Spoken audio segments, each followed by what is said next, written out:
E estamos diante de uma venda e sessão de autógrafo do livro A Gruta de Marfim.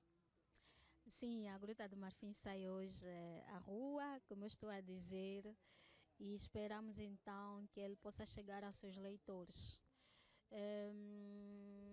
O livro retrata sobre dois gigantes do mundo animal, o hipopótamo e o crocodilo. Eles lutavam pelas águas do rio Loje. Era uma luta territorial diária, né, para ver quem seria o rei daquelas águas. E ali discutiam.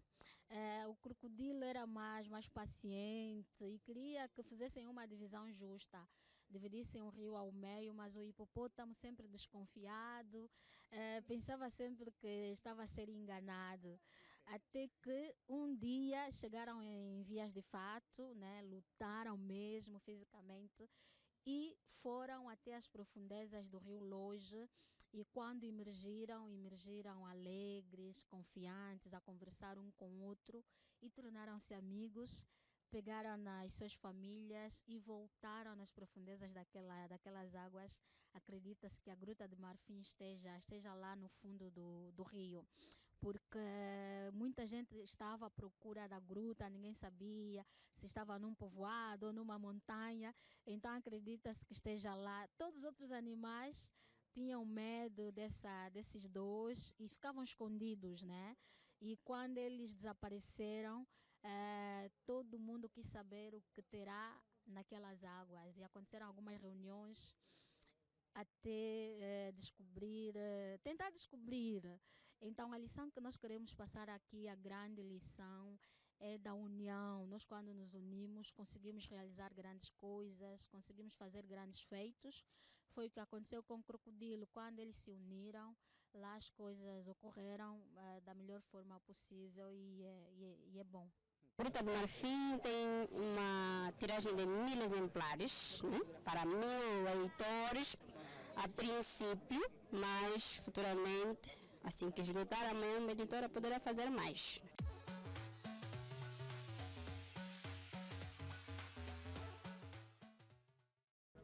Bem, o tema desta obra é mais essa exploração e este resgate dos nossos valores enquanto africanos, enquanto angolanos.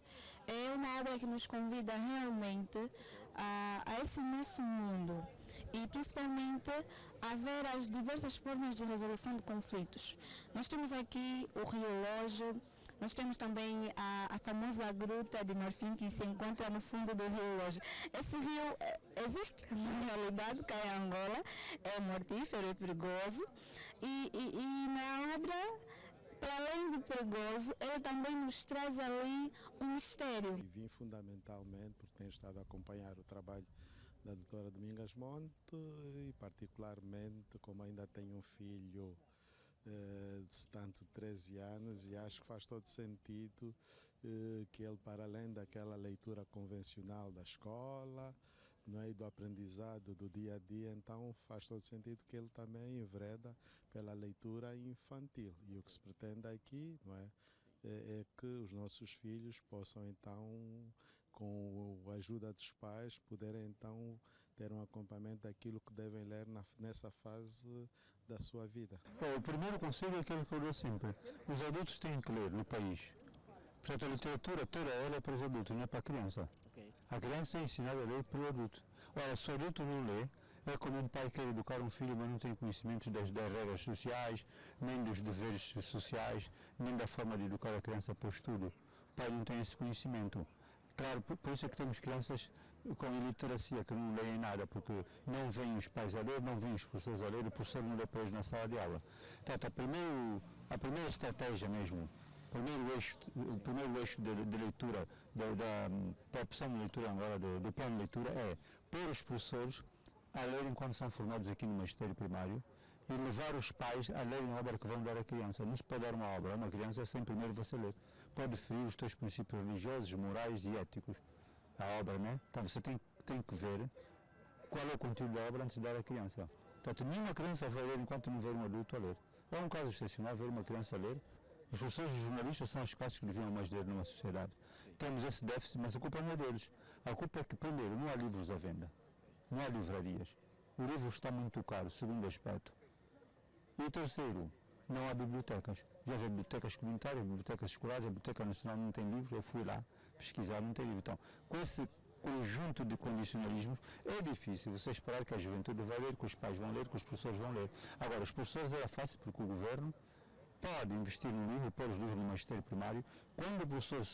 Quando o futuro professor sai desta formação aqui, não sei quantos anos, se é 3 ou 4, ele já tem uma bagagem de pelo menos 100 ou 200 livros na cabeça. Aí ele está preparado para dar aulas.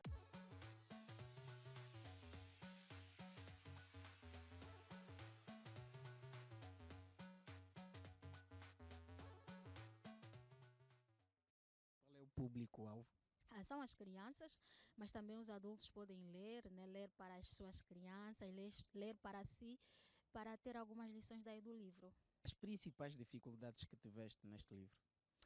Bem, as dificuldades que eu tive foi mesmo optar, né, a narrativa, né, que caminho seguir, porque eu queria falar de umas crianças, estão lá no início, mas depois concentrou-se a própria narrativa com os animais ou nos animais. Essa foi a grande dificuldade, né, onde direcionar a narrativa, e ainda bem que foi por ali. Tem algum apelo com relação àquelas pessoas que possivelmente possam querer ter essa obra e não só? Não, o apelo vai no sentido de não podendo comprar hoje, como deverá compreender, poderão fazê-lo então na livraria e noutros espaços onde tenham a convicção que esse livro vai ser posto à disposição. Mas também sei como há um movimento da leitura que está a ser disseminado pelas escolas e para aquelas livrarias não só virtuais, mas outro tipo de livraria que temos estado a sentir, a viver aqui na nossa cidade. Então o conselho vai no sentido que os papás, os meninos que gostam da leitura, e não só até os adultos, porque também há aqui um déficit do ponto de vista da leitura até dos adultos, então o conselho vai nesse sentido. Temos de ler cada vez mais, até porque quem lê um livro nunca é a mesma pessoa. Então eu pelo menos vou ler, depois vou passar o meu filho. Sente-se realizada?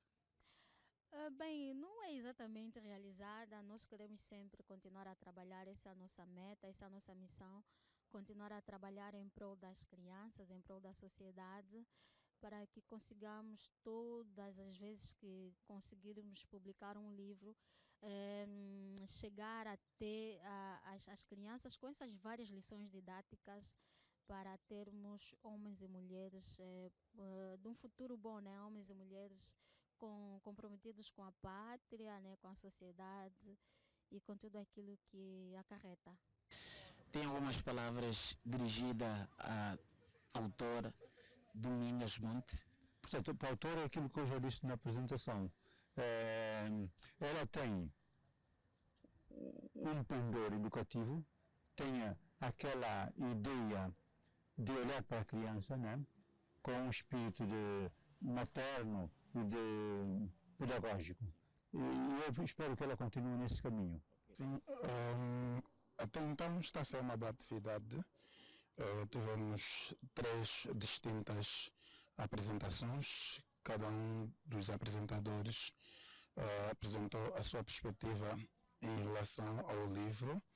E embora nós não tenhamos lido ainda, por estar a ser publicado apenas agora, podemos ter uma percepção através do diálogo estabelecido pelos 3 apresentadores, que estamos diante de um livro que evoca o turismo, a imaginação, faz apelo à nossa ancestralidade e traz aspectos da nossa sociedade contemporânea. É importante esse trabalho que ela tem feito. Ela assume a sua condição de pedagoga através da arte, que continua a influenciar os outros jovens através da sua escrita, porque todos precisamos, a sociedade precisa. E fechamos o programa na tela com mais uma venda e sessão de autógrafo do livro A Gruta de Marfim, de doutora Domingas Monte.